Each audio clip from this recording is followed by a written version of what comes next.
오늘은 마태복음 25장 말씀을 가지고 잘하였도다 착하고 충성된 종아라는 제목으로 말씀을 전할 텐데요.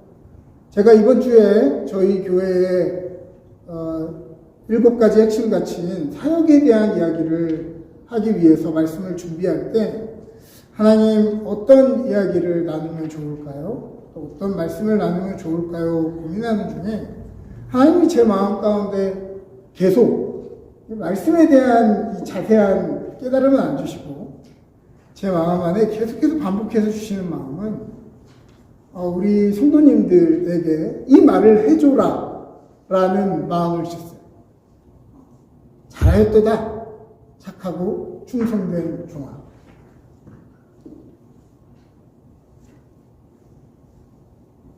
잘하였도다 착하고 충성된 종아. 아니 그래도 주님 사역에 대해서 제가 좀 어떻게 얘기를 좀 해보고 싶은데요. 됐고 성도들에게 꼭 얘기해줘요. 잘하였도다 착하고 충성된 종아. 하나님께서 우리 교회 성도님들을 향해서 이런 마음을 가지고 계시다는 것이 너무도 기쁘고 감사하고 또 이 교회를 또 함께 섬겨가고 있는 목회자로서 참 복되다라는 생각을 하게 되었습니다. 사실 여러분들에게 더 어떻게 사역을 해라, 어떻게 열심히 해야 된다 말하는 것도 사실은 불필요하다라는 생각을 해봅니다. 하지만 그래도 제가 전반부에서 이미 설교의 98%를 얘기했기 때문에 나머지는 제가 알아서 하겠습니다. 그게 제일 중요한 이야기였고요. 교회라고 하는 이름 안에는 여러 가지 의미가 있습니다. 그 중에 하나는 디아코니아라고 하는 교회의 정체성입니다. 디아코니아라고 하는 것은 섬긴다라고 하는 말이죠. 교회는 어떠한 곳이라고요? 교회는 섬기는 것이 교회이고 기본적으로 서로를 세상을 섬기려는 마음을 가진 사람들이 모인 곳이 교회다. 교회를 말하는 디아코니아라고 하는 단어에서 집사라고 하는 단어 디아코노스라는 단어도 파생되었습니다. 요즘 들어 어떤 교회들은 이런 직분의 나눔이 마치 계급 체계처럼 권위주의적으로 사용된다고 악용된다고 하여 모두를 이제 집사, 권사, 장로 이렇게 부르지 말고 다 형제, 자매로 부르자고 하는 교회들도 제법 있습니다.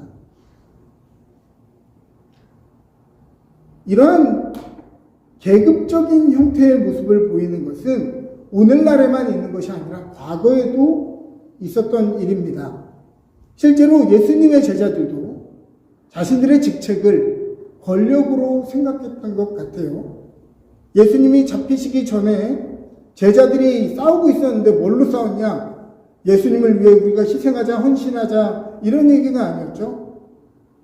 누가 더 높냐 가지고 싸우고 있었어요. 근데 치사하게 야고보와 요한이 치사하게 엄마 치맛바람 찬스를 쓰죠. 그래서 엄마가 와가지고 치사하게 자기들이 얘기한 것도 아니고 엄마가 와가지고 주님이 왕위에 오르시는 그때에 우리 아들들을 오른쪽 왼쪽 영의정 좌의정에 앉아주십시오 이렇게 얘기하니까 거기에 앉아 있었던 10제자가 듣고 화를 냈다고 합니다.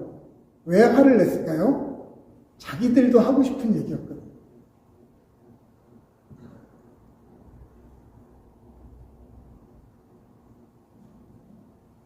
그렇죠. 예수님은 자신의 우편과 좌편은 언제나 비어 있으며 누구든 와서 앉으면 된다고 말씀하십니다. 대신 누가 앉을 수 있냐? 큰 사람은 섬기는 사람, 모든 사람을 섬길 자세가 되어 있는 사람이라고 말씀하십니다. 마가복음 10장 42절부터 45절. 예수께서 불러다가 이르시되 이방인의 집권자들이 그들을 임의로 주관하고 그 고관들이 그들에게 권세를 부리는 줄 너희가 알거니와 너희 중에 누구든지 크고자 하는 자는 너희를 섬기는 자가 되고 너희 중에 누구든지 으뜸이 되고자 하는 자는 모든 사람의 종이 되어야 하리라. 인자가 온 것은 섬김을 받으러 함이 아니라 도리어 섬기려 하고 자기 목숨을 많은 사람의 대속물로 주려 함이니라. 세상은 지도자, 리더라고 하면 권력을 가지고 사람들을 통제하고 특권을 누리는 사람들이라고 이해하지만 하나님의 나라에서는 누구든지 크고자 하는 사람은 섬기는 자가 되고 모든 자의 종이 되어야 된다라고 말씀하십니다. 그렇다고 한다면 교회에서 직분제는 폐지시킬 것이 아니라 오히려 더욱 장려되어야 하는 것이 아닌가 생각합니다.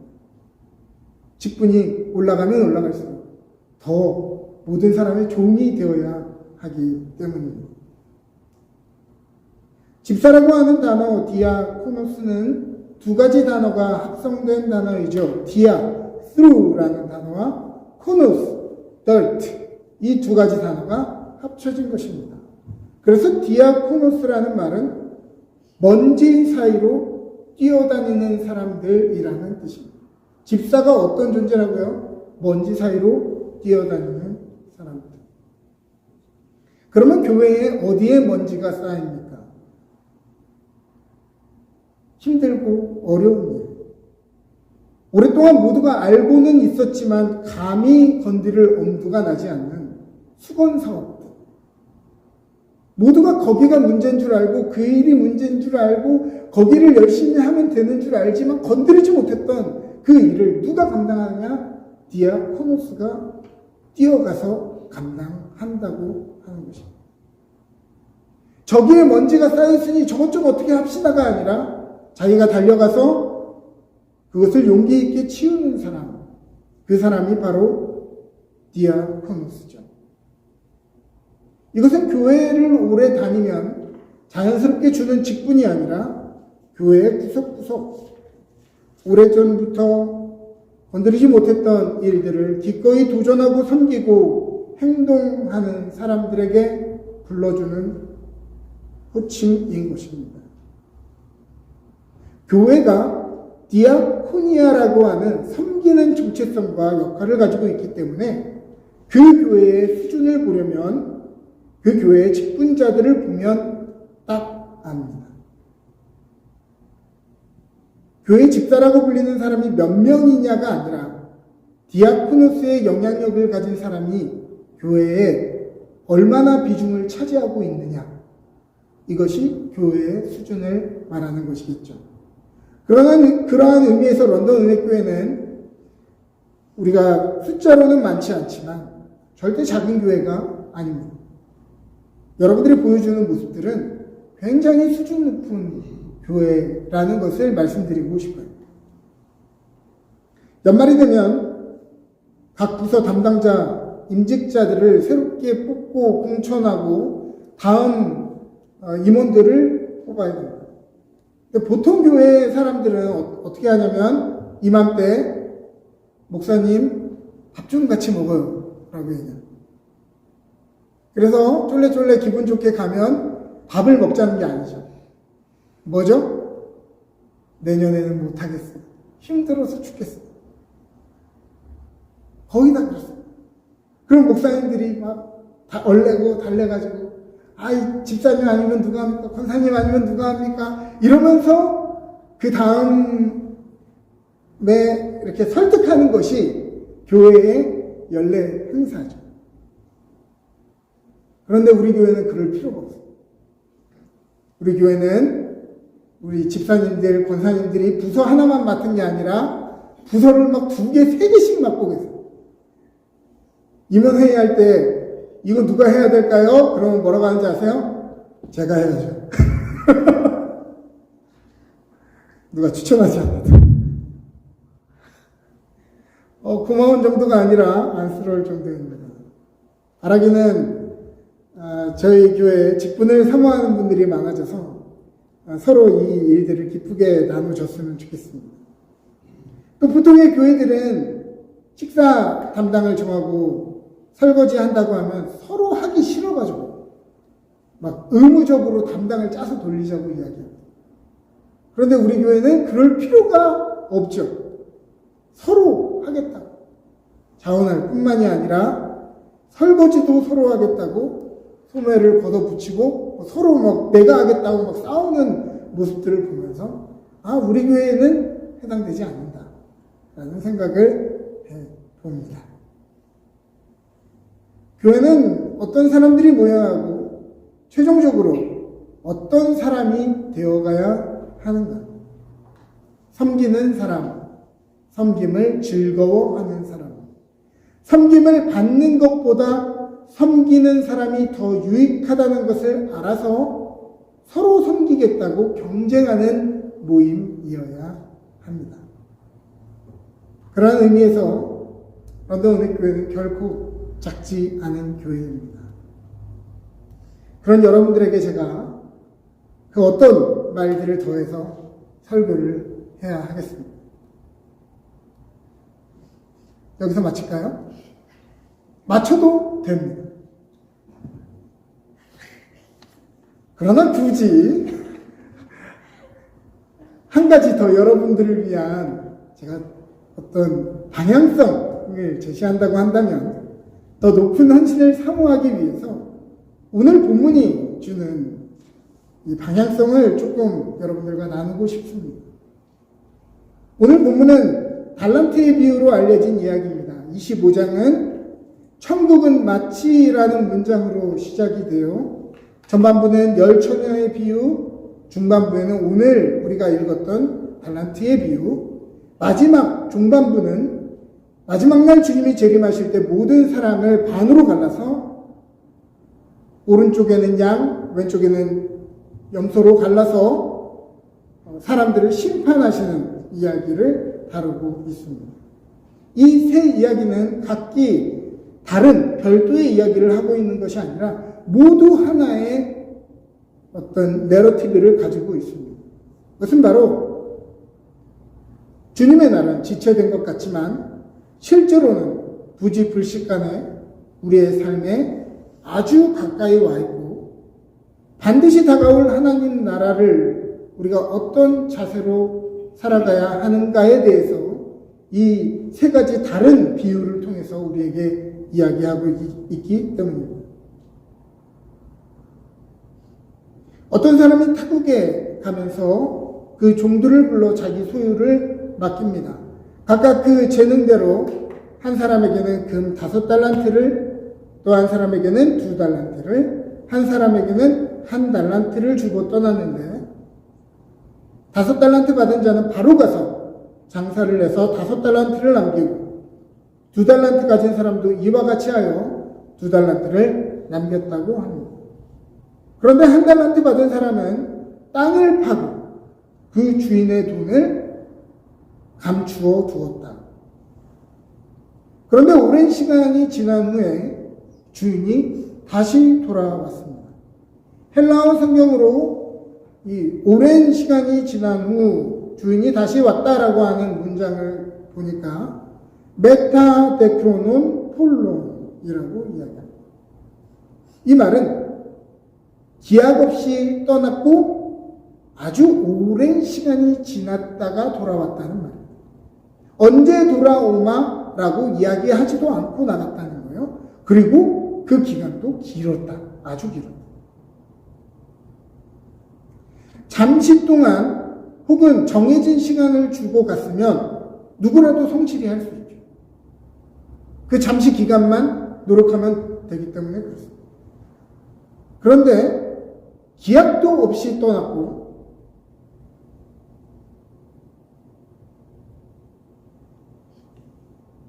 또 시간이 길게 지났기 때문에 굉장히 나태해지기 쉬웠겠죠. 그리고 그 주인의 돈을 자기의 돈처럼 사용할 수도 있었을 것입니다. 그런데 어느 날 어김없이 주인이 돌아옵니다. 그리고 돌아오자마자 뭘 했다? 바로 계산기를 꺼내들고 결산하자고 이야기합니다. 저는 이야기를 읽으면서 약간의 소름이 돋습니다. 주님이 갑자기 오셔서 제 삶에 주님이 맡겨주신 것들을 결산하자고 이야기할 때 나는 바로 결산 장부를 꺼낼 수 있는가? 그처럼 단순하게 확실하게 명료하게 살아갈 수 있는가? 라고 생각해 보면 조금만 시간을 주십시오. 제가 장부 좀 정리하고 재산 좀 정리하고 다시 오겠습니다. 라고 얘기할 것 같은 거죠. 어느 날 주님은 우리에게도 말씀하실 것입니다. 그리고 얘기하실 거예요. 얘들아, 결산하자. 저의 삶을 결산하시겠다고요? 아니, 그거 너 거 아니다. 너의 삶은 없었어. 그 모든 것은 내가 너에게 준 것이다. 내가 너에게 맡긴 것을 다 가지고 오너라. 반드시 그날이 다가올 것인데 그때 부끄러움이 없는 저와 여러분 됐으면 좋겠습니다. 그러자 5달란트 받은 사람은 열심히 일해서 5달란트를 더 남긴 것을 보시고 주인이 칭찬하죠. 잘하였도다. 착하고 충성된 종아. 내가 적은 일에 충성하였음에 내가 많은 것을 내게 맡기리니 내 주인의 즐거움에 참여할지어다. 2달란트 남긴 사람도 칭찬을 받습니다. 그런데 우리가 달란트 비율을 해석함에 있어서 이 몇 개를 남겼냐 하는 이 이윤에 너무 초점을 맞추기 때문에 5달란트 남긴 사람은 마치 더 칭찬을 받았고 2달란트 받은 사람은 조금 다른 수준이 다른 칭찬을 받았을 것 같지만 사실 그들은 똑같은 칭찬을 받습니다. 헬라어 원전으로 봐도 문장이 똑같습니다. 자세히 살펴보면 착하고 충성된 종들이 받은 칭찬은 네가 적은 일에 충성하였음에 내가 많은 것으로 내게 맡기리니 내 주인의 즐거움에 참여할지어다. 5달란트를 받은 사람이 더 열심히 일해서 총 10달란트를 드렸는데도 주인은 작은 일에 충성했다고 이야기합니다. 이것은 2가지의 방법으로 해석할 수 있는데요.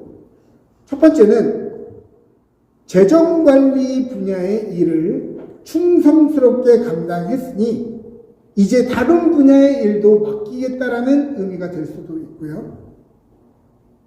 또 다른 해석 중에 하나는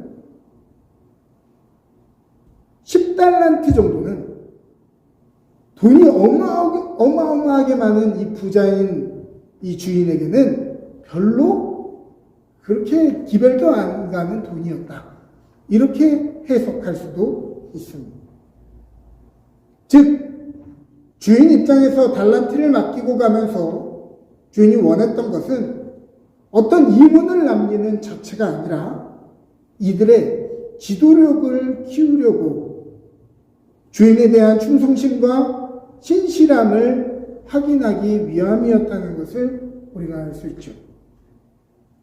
사실 그들이 칭찬받은 것은 돈의 크기가 아니라 그들이 착하고 충성된 종이었기 때문입니다.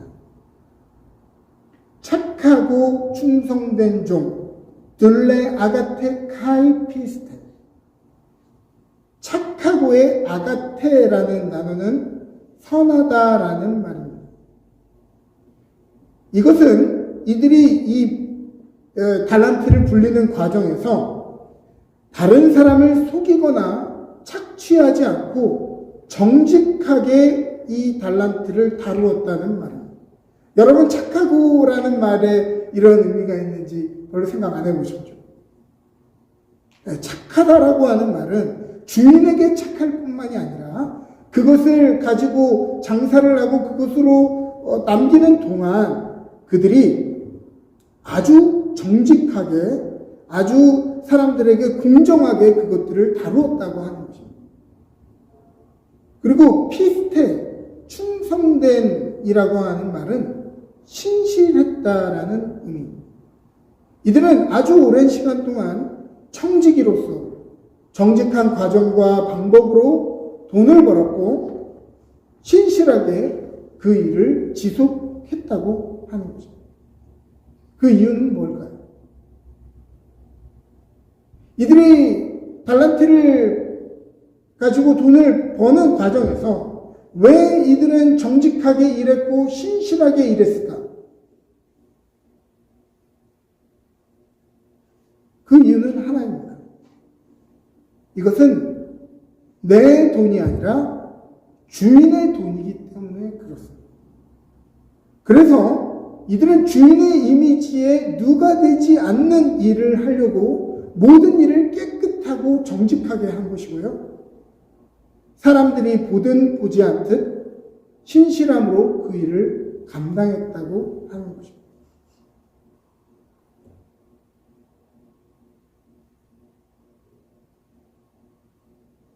우리는 한 달란트 받은 사람이 이윤을 남기지 못했기 때문에 주인에게 혼찌검을 당하고 저주를 받았다고 생각하기 쉽지만 사실은 그렇지가 않습니다.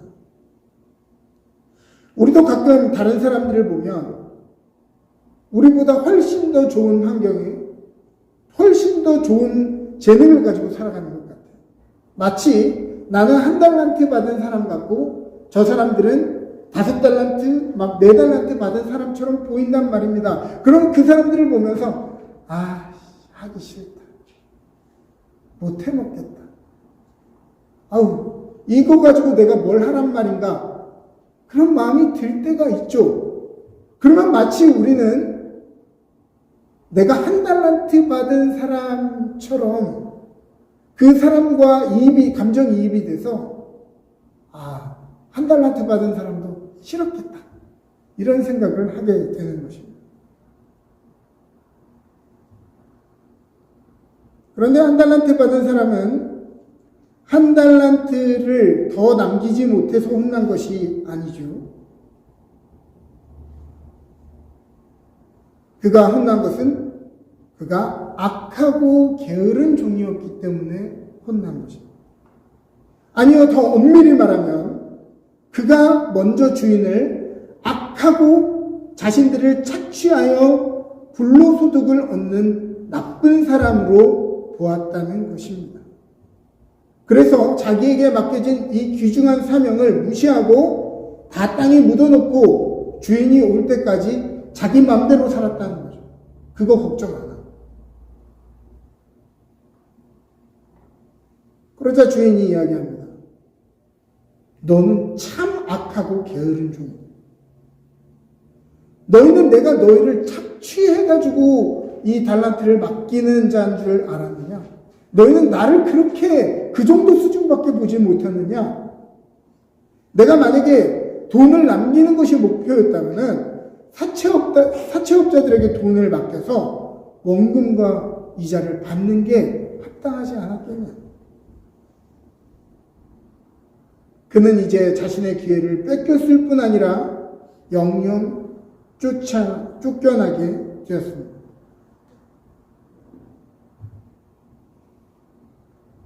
한 달란트, 5달란트, 2달란트. 뭔가 불공평해 보이고, 뭔가 한 달란트 받은 사람은 그거 가지고 뭘 할 수 있겠냐 생각이 들죠. 우리가 겨우 한 달란트라고 부를 수 없는 것은 한 달란트의 가치가 당시의 기준으로 6천 데나리온이었기 때문입니다. 6천 데나리온이라 함은 1데나리온이 성인 남자의 하루 일당이었다는 것을 생각해보면 오늘날 우리가 환율로 계산해서 하루에 우리가 일당을 열심히 일해서 200불을 번다고 쳐보면 200불 곱하기 6천 얼마입니까?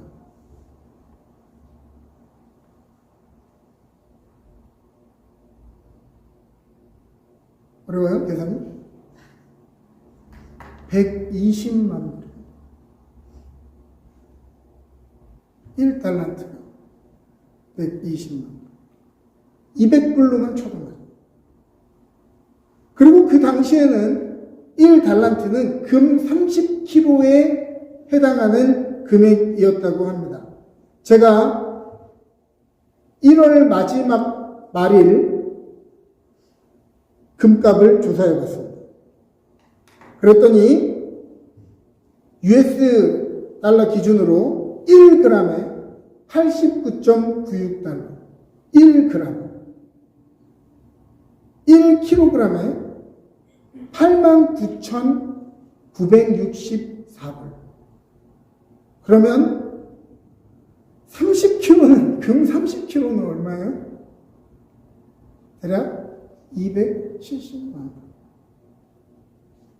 1달란트. 이 1달란트를 가지고 아무것도 하지 못했다라고 얘기할 수 있겠습니까? 그럴 수 있다는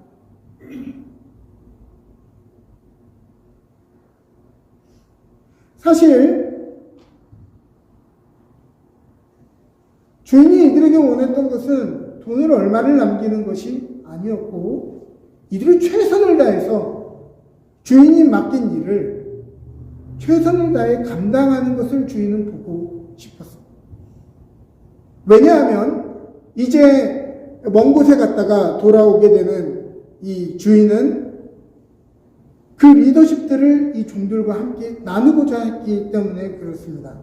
누가복음 19장에는 평행본문이 있는데요. 여기는 어떻게 표현하고 있냐면 어떤 귀인이 왕위를 받으러 먼 나라로 갔고 이문을 남긴 종들을 칭찬하면서 이렇게 이야기합니다. 잘하였다 착한 종이여 내가 지극히 작은 것에 충성하였으니 열고울 권세를 차지하라. 주인이 이들에게 원했던 것은 리더십이었습니다. 이들에게 각 나라를 함께 나눠서 통치할 리더십을 전달해 주기 위해서 이 금액을 지금 종들에게 주고 있는 것이라는 거예요. 그리고 그 금액이라고 하는 것은 주인에게는 정말 적은 것에 불과한 돈이 어마어마하게 많아요. 그거 몇 개 더 남겼다고 그것으로 주인의 마음을 기쁘게 할 수 없는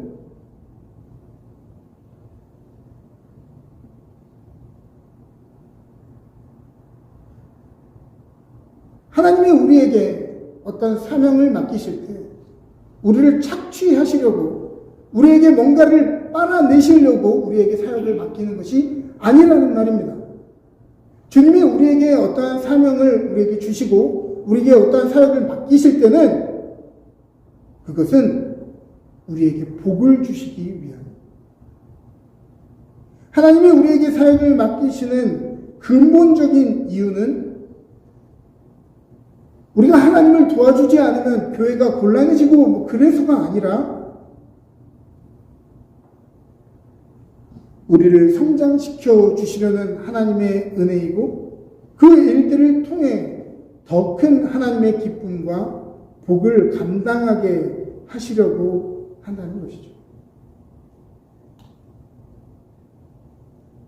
사랑하는 여러분, 하나님은 우리를 사역의 도구가 아니라 사역의 주체로 부르십니다.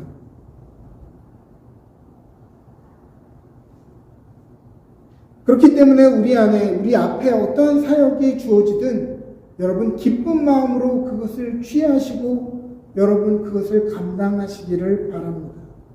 응답하시되 지연되고 계산된 마음을 가지고 누구에게 보여주기 위해 억지로 감당하는 그런 사역 말고 그 부르신 주님을 기쁘시게 하기 위해 즉시 온전히 기쁘게 감당하며 정직하고 신실하게 그 일들을 감당하기를 바랍니다.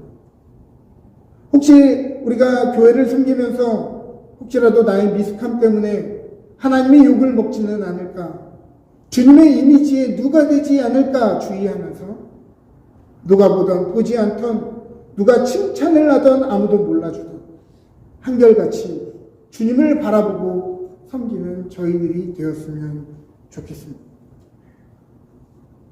세상이 흔들리고 사람들이 시험에 들어 다 주를 떠나고 우리가 한결같이 주님을 사랑하고 주님의 사명을 사랑하며 걸어갈 때 주님은 우리의 공동체를 통해 많은 이들을 이롭게 하시고 구원하게 하실 줄 믿습니다.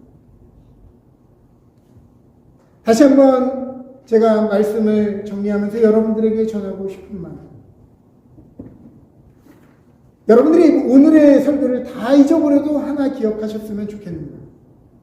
하나님은 우리 교회 성도님들을 향해서 이러한 마음으로 착하고 충성된 종아, 네가 작은 일에 충성하였으니 내가 더 많은 것으로 너에게 맡기리라. 내가 주인의 잔치에 즐겁게 참여할지어다.